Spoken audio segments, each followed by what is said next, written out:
What is going on, ADA Nation? Welcome to Dapp Central. My name is Fareed, and in today's video, I want to share some exciting news surrounding the fact that DJED will officially be going multi-chain, being supported on the Binance Smart Chain, as well as the Ethereum network.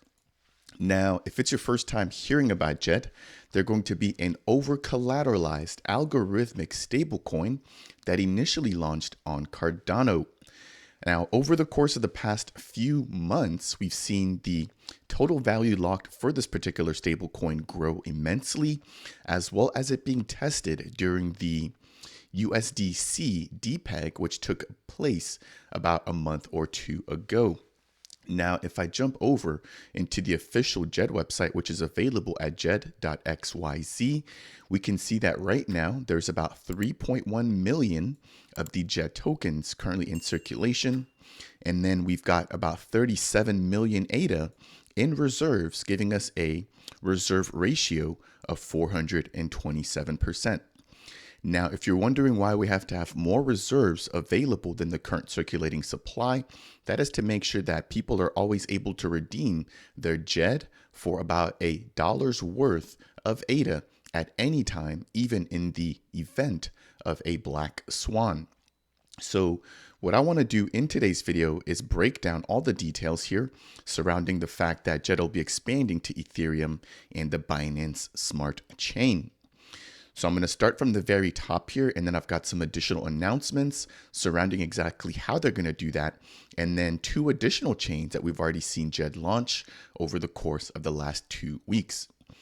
So it states here, ever since the successful launch of DJED on the Cardano blockchain back in January, we've seen incredible growth in the value locked and adoption.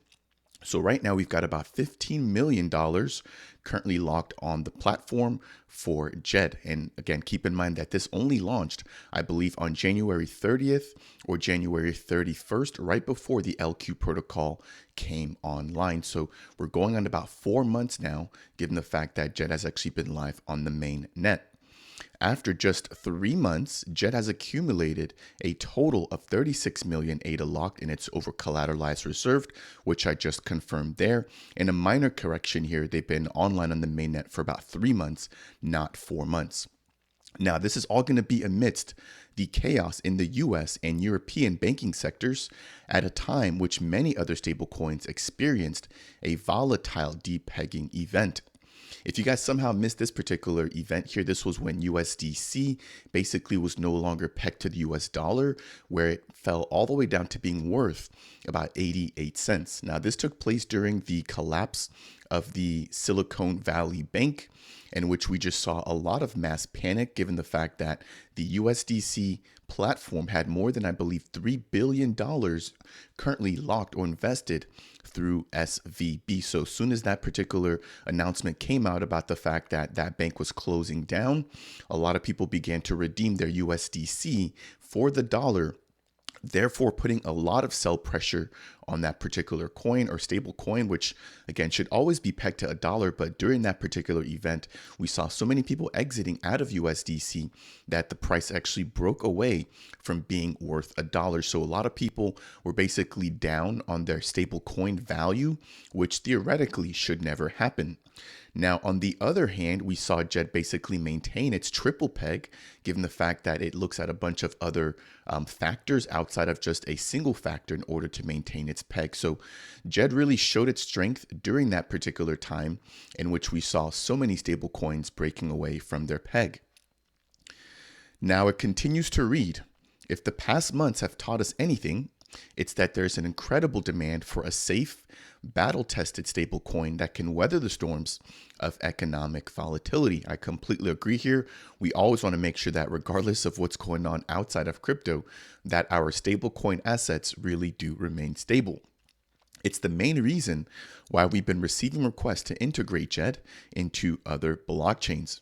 Now, scrolling down a little bit further, this next section of the article is going to break down exactly how DJED is going to work on other chains. So DJED will remain unchanged when it's implemented on other blockchains, which is good to hear. And its core mechanism will remain on Cardano, and it will operate the same as it does now.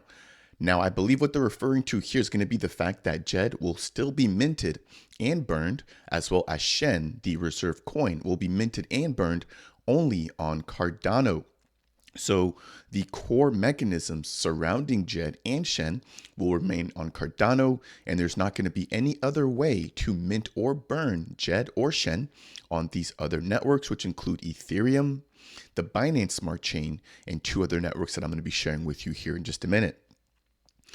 However, on other blockchains, JED will exist as a wrapped token.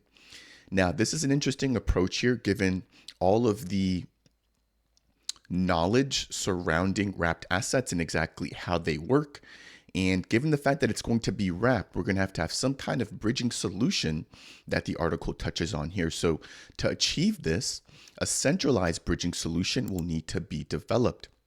Now, I know that this can be somewhat off-putting to members here, given the fact that we're in an environment that really encourages decentralization, and the fact that they're going to be using a centralized bridging solution may not necessarily be in favor for a lot of the community members. Now, they haven't stated as to whether or not they plan on changing how this operates in the future, but for now, it looks like they'll be starting off as a centralized bridging mechanism, or using some kind of centralized bridging mechanism. This is going to be in order to provide a safe and secure platform to interact with, and as such, we've chosen to partner with the ChainPort Bridge, a security-focused cross-chain protocol that bridges tokens across leading blockchains in a fast and permissionless manner. Now, ChainPort does have a reputation for being one of the biggest and most secure bridging platforms or mechanisms right now within the crypto space. And most recently, if you guys follow Cornucopias, you would know that they actually initially launched on the Binance Smart Chain with their token, and they were able to also leverage the ChainPort bridge in order to bridge their tokens back from Binance over into Cardano. Now, we're going to talk about exactly how this works and exactly how the locking and unlocking is done using a centralized bridging provider. So currently, ChainPort supports more than 14 blockchains, and it's currently adding more as the space evolves. So as they particularly expand, I would assume that we would also get the expansion of JED into other ecosystems as well if they continue to leverage and use ChainPort. Now, JED will likely be integrated into the Binance Smart Chain and Ethereum first, with other blockchains to be added at a later date. So I think that somewhat confirms my statement there, that as we begin to see them, confirming that this bridging mechanism works for these first 2 blockchains, that they'll be leveraging additional ones that the ChainPort bridge can already bridge to and from. Now, the very last thing I want to touch on are going to be the advantages of being multi-chain. So expanding to other chains will greatly increase the potential user base of JED, and as a result, the growth of the stablecoin will attract higher rewards for SHEN holders, while COTI's treasury participants will benefit from higher operational fees. So again, even though we're only going to be able to mint JED and burn JED from Cardano, as it's going to be spread out to other ecosystems here and other people begin to use it, those trading fees will go back to SHEN holders. And also keep in mind that the treasury, right, for COTI will also be getting parts of the revenue from the actions being, whether it's, JED being minted or burned or just being used, again, for the treasury. So 2 big benefits here, SHEN holders being one of them, and then the COTI treasury as well. Now, we've touched on the actual circulating supply and the reserves here again, confirming that we've got more than 3.1 million stablecoins circulating with over 37 million ADA in their reserves. Now, if I jump over into the official ChainPort app, which is available at app.chainport.io, I've already connected my wallet here, but let me just go ahead and just jump back here to show you guys what the user interface looks like. So once you access the application, you can connect your wallet. I've connected my Nami wallet, and I can see that right now I am selecting to bridge from Cardano over to Ethereum. I've quickly selected the JED token by just clicking on this drop down here. And as I mentioned before, they've already collaborated with the Cornucopias token, but we can just select JED here. If you want to confirm that this is the actual JED token that we've come to love on Cardano, I can click on this option here. And that will take me directly to Cardano Scan, where I can confirm that this is the official DJED USD stablecoin. And again, I've got the policy ID to confirm here that this is in fact the correct stablecoin, again, which was launched around the end of the month of January. Now, if I jump back over here, let's say I select DJED, I can then select what network I want to switch over to, which right now that's currently set to Ethereum. Now I don't hold any DJED in my wallet, so I can't actually enter an amount here. But once I do, I could just provide the recipient or the receiving address on Ethereum, and then I could go ahead and actually send the token using this select token in amount button here. Now, if I select another blockchain here, for example, like BNB, as you guys can see, my DJED selection is still valid. Now, I want to touch a little bit on exactly how the bridging mechanism is going to work. If you guys have not really dealt with bridges before, what basically happens is as you guys begin to use ChainPort, they're going to be locking up your DJED, which again is going to be native to Cardano, and then minting a version on the receiving blockchain. So let's say that I hold 1,000 DJED and I want to send that over into Ethereum. What's going to happen is that 1,000 DJED from my wallet will be taken and actually locked by the bridge provider. And then an additional 1,000 of the wrapped versions of DJED will be unlocked on the receiving chain, whether that's going to be Ethereum or the BNB network. Now, there's going to be some upside and some downside to this.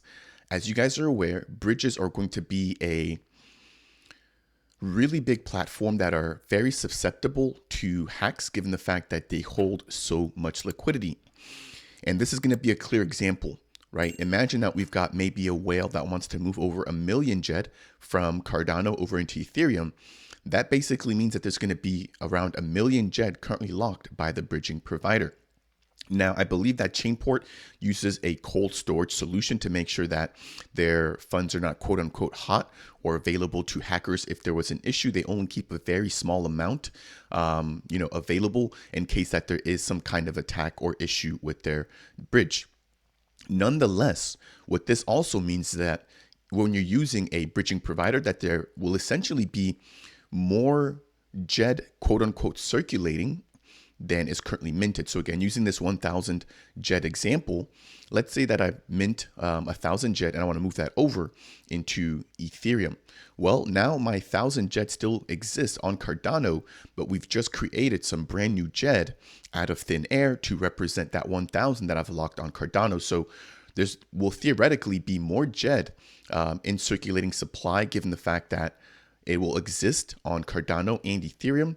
But keep in mind that technically, the only real version of DJED will be the one that is actually native to Cardano. So in the event that there would unfortunately be a hack, right, and somebody's able to get access to the 1,000 DJED that I've minted on Cardano, I would still have access to the DJED on Ethereum, while somebody else is also able to have the DJED on Cardano. So again, that's not really an ideal case, but it is something that can happen nonetheless. Now, the reason why this can be a big concern within the space is, again, taking the 1,000 DJED example, let's say that I lock up that 1,000 DJED and I mint a wrapped version on Ethereum.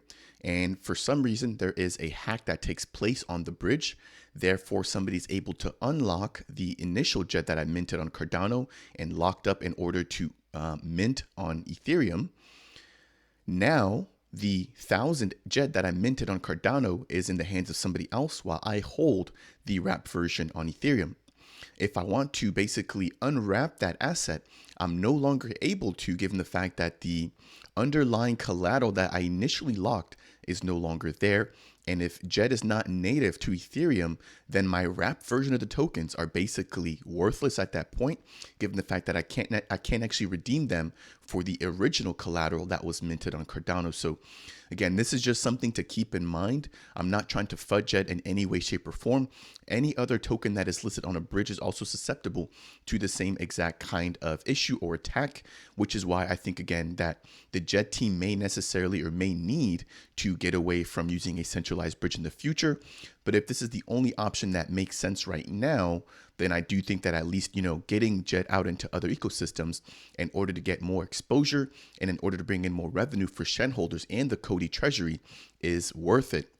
So again, just adding a little bit of my 2 cents there when it comes to wrapping and unwrapping tokens, which right now I think is just a weak point within the entire crypto space, not picking on JED. Now, what I want to touch on here too is going to be what we've seen with MELD, right? So MELD has announced that what they want to do is, instead of providing liquidity to a bridge that has the ability to mint, or lock and unlock tokens for them, they actually want to use a multi-sig wallet to actually burn and mint tokens on respective networks. So with what MELD is going to be doing, right, instead of them having, 1,000 tokens locked on the bridge and then 1,000 tokens being minted on a new network, what they want to do is actually burn that thousand tokens on chain A and then actually mint a brand new 1,000 tokens on chain B or whatever chain that you're receiving on, therefore keeping the maximum supply even throughout the entire process. Again, this mitigates the issues that we may potentially see when it comes to the bridges being attacked and therefore having their liquidity unlocked, therefore basically inflating the total supply of a given token.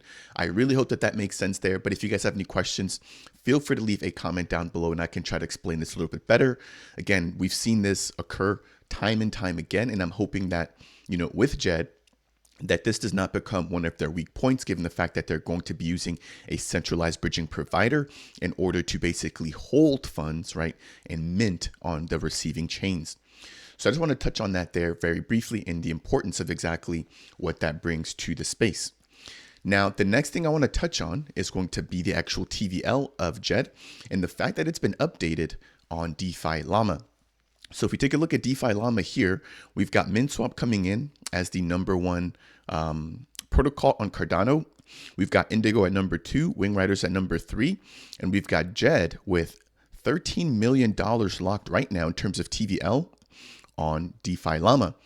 Now, previously, JED was only on a single blockchain, but it's now been updated to now being referenced as the DJED Alliance, which is now available on 3 blockchains.